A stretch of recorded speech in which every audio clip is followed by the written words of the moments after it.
Hi students, welcome back to my YouTube channel RSK Competitive World. Students, in this video we are going to study about the Kepler's third law, which indicates that the law of periods. So in the previous video you studied about the Kepler's first law and second law. What is the first law? The first law is what? All the planets moves around the sun in an elliptical orbit with the sun at one of the foci or the foci. So this is about the which tells about the laws of orbits, the first law. And the second law is what? Which is a law of area. The line joining the planet to the sun sweeps out equal areas in equal interval of time. This is what the second law. And let's move about the Kepler's third law. That is what? The statement indicates that statement tells the square of the revolution of square of period of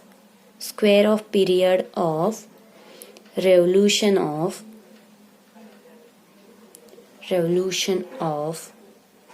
a planet about the sun is directly proportional to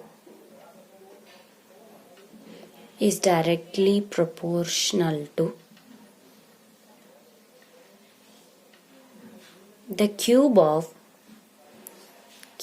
of semi-major axis of its elliptical orbit. So here the square of the time period means what? T square. The square of the time period of the revolution of the planet about the sun, from sun to the planet, and which the planet is revolving around the sun, which takes the time period t, that the square of that time period is directly proportional to the cube of the semi-major axis. Semi-major axis is given by A. So the cube of semi-major axis, which is directly proportional of the elliptical orbit. This is what the Kepler's third law statement. And you can see here, this is what ellipse. You can consider here this is the semi-major axis. And this is what? Semi-minor axis. So how it will take semi-major axis and semi-minor axis means what? When the planet is revolving around the sun, if the sun is at one foci and the planets are revolving around the sun, so the planet is in any position. So from the planet to sun distance, the total all the distance will take the mean of that from sun to planet. So mean of that, the large mean of that is given by the semi-major axis, and the smallest distance which is given by the semi-minor axis.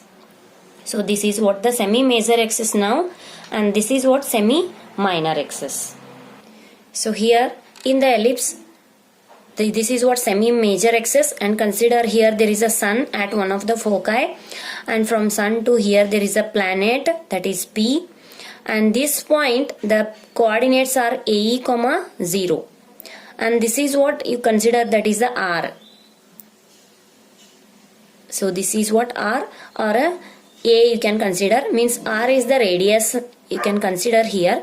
So that is what a semi-major axis A, and AE, 0 here. So let's move for this proof. What is the proof for this third law, that is T square is directly proportional to the A cube. So here the T is what? The period of revolution. The T is period of revolution.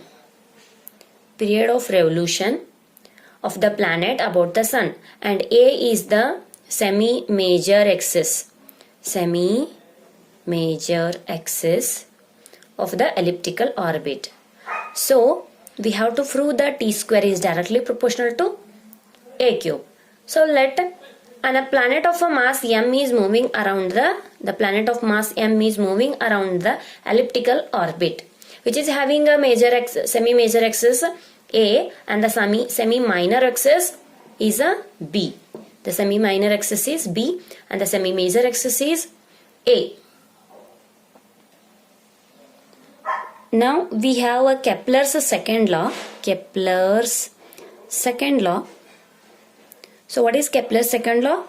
The area dA by dt is equal to J, that is J is angular momentum, J divided by 2m. This is Kepler's second law.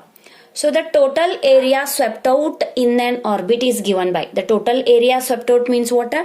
Total, if you want to take the total area here, you have to take the integration for this.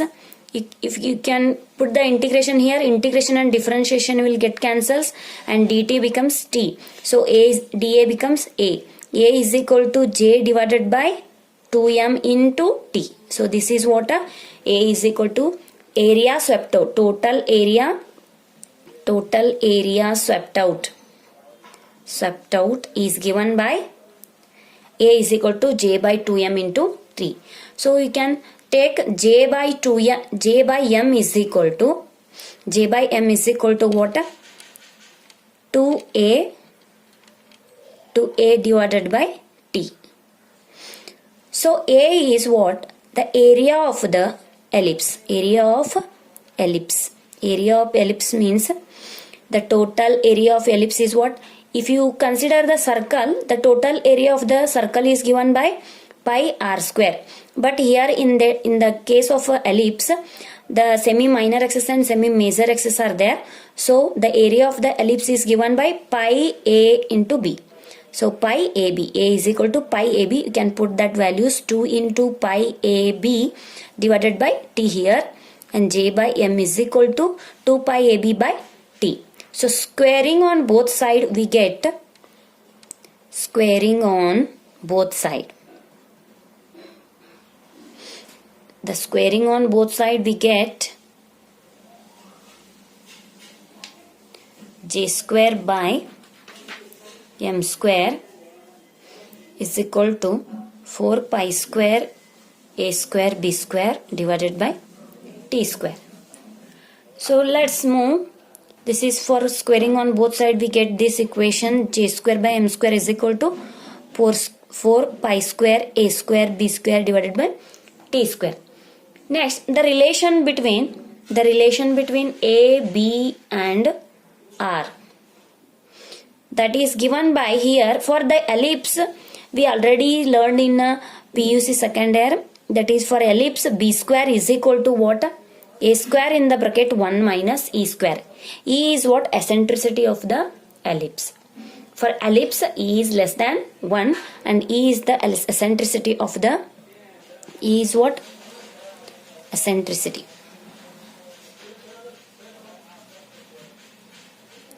Eccentricity of ellipse.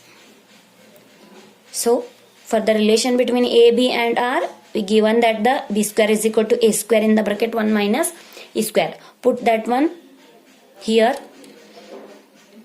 J square by M square is equal to 4 pi square.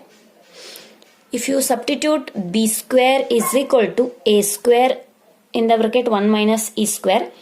Here A square and this A square becomes A raised to 4. So 4 pi square A raised to 4 in the bracket 1 minus E square. So divided by T square. So this is equation number. So this is the equation number 1.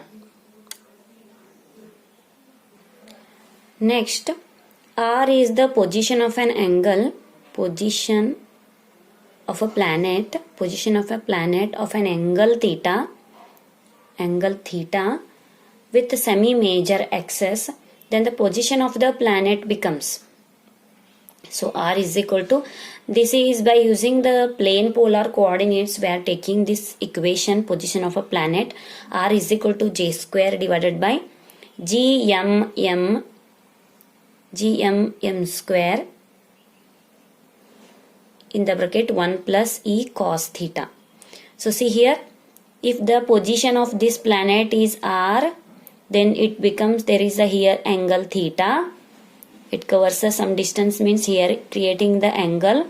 So that position of an r is given by the plane polar coordinates j square divided by m square in the bracket 1 plus e cos theta. So here where e is the eccentricity of the ellipse. For semi-major axis, at the semi-major axis, theta becomes 0. If theta becomes 0 here, this theta becomes 0 means it will comes at here, theta is equal to 0. If theta is equal to 0, then r becomes, r is equal to a in the bracket, r is equal to ae, a minus, r is equal to a minus ae. Means here, this is the position of the coordinate, and if theta becomes 0, it will come here. Theta becomes 0, then this coordinate is ae comma 0. If theta becomes 0, the total semi-major axis is a. For this value, this is equal to a minus ae. A minus ae. R is equal to a minus ae. R is equal to, you can take a in the bracket 1 minus e. So put the value of this r here in this equation. R is equal to a in the bracket 1 minus e is equal to j square divided by m square in the bracket 1 plus e cos theta. Theta is equal to 0 means cos 0. Cos 0 is equal to 1. The remaining only value of e. And next, you can do this equation j square by m square. J square by m square only, you can take this side. J square by m square is equal to, what happens? A in the bracket 1 minus e into 1 plus e into gm. A in the bracket 1 plus e 1 minus e into gm, remaining only j square by m here. So we can write it this equation as j square by m is equal to a in the bracket. This is in the form of a plus b, a minus b. So a square minus b square means 1 minus e square into gm. This equation is can give a equation number 2. Where is equation number 1? This is equation number 1 and this is equation number 2. So what is the same thing? J square by m square, and here also j square by m square. So j square by m square. Equate the equation 1 and equation 2. J square by m square is equal to j square by m square. So this equation becomes this. So move here. That is the equation 1 is what? 4 pi square a raised to 4 in the bracket 1 minus e square divided by t square, which is equal to, what is the equation number 2? A in the bracket 1 minus e square into gm. So equate the equation 1 and 2, we get here. So t square is equal to, we want to prove the t square is directly proportional to the a cube here. Okay, t square is directly proportional to a cube. So the t square is equal to, you make the equation, that is first of all here 1 minus e square and 1 minus e square get cancels, and here 1a, and from this also 1a, remaining here a cube.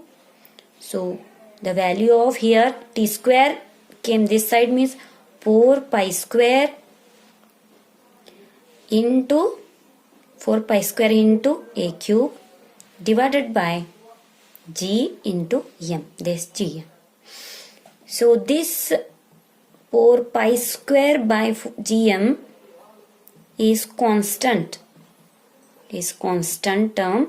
So t square is directly proportional to here t cube. T square is directly proportional to t cube. This 4 pi square by gm is what? Constant term. 4 pi square is constant, g is gravitational constant, m is mass of the planet, that is also constant. So this total term it becomes constant, means remaining only t square is directly proportional to a cube, means the square of the period of the revolution, of a planet is directly proportional to the cube of the semi-major axis. This semi-major axis is the value of mean of the distance between the planet to the sun. So this is the large distance, that is semi-major axis. So this is for the third law, Kepler's third law, which indicates that the laws of periods, that is square, the square of the time period is directly proportional to the cube of the semi-major axis. This is about the third law. And students, study well and write the notes, and if you have any doubt you can contact me personally, and subscribe my channel, share to your friends, give the like. Thank you students.